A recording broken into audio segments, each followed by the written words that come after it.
Welcome back. We're just a few minutes till the opening bell. Let's take a look at some of the stocks that are moving that we'll be watching through the bell. One of them is IBM. That's a company that reported earnings after the bell yesterday. That stock is higher by about 2.8% right now.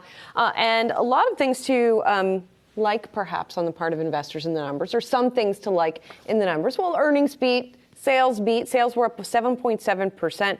And obviously, the company has been pivoting, as so many of the legacy providers have been. Just as a reminder, remember, it spun off the legacy infrastructure unit. Not as a reminder to you. I know you know. Kyndryl, am I saying that right? Kyndryl it is, yes. I keep forgetting how to say that. Kyndryl. And Arvind Krishna, the CEO, said there was demand for the hybrid cloud services and AI also, those were a couple of the growth drivers for IBM. I'm still looking for that big earnings quarter from IBM because of this Kyndryl spinoff. I didn't see it. Just looking at these margins in the business, software margins up 100 basis points, that was a good thing.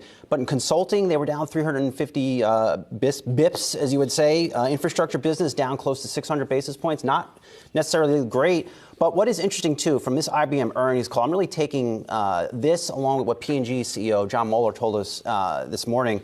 Not really seeing signs of a recession. And Arvind Krishna calling out continued strength in their consulting business, which in his view is a leading indicator of demand slowdown. So he's not seeing demand slowdown for consulting services. So from that standpoint, pretty good.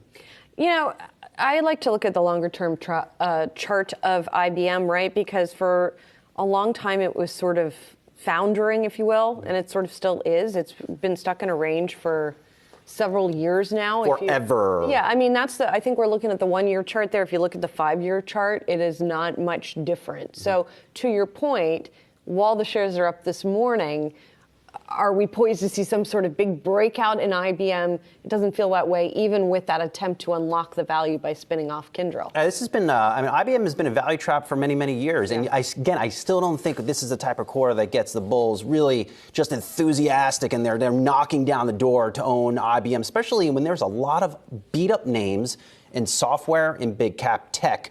To potentially go out there, assess, and maybe there's some undervalued opportunities. Not saying we're there with Netflix, but it's still, those are the types of names.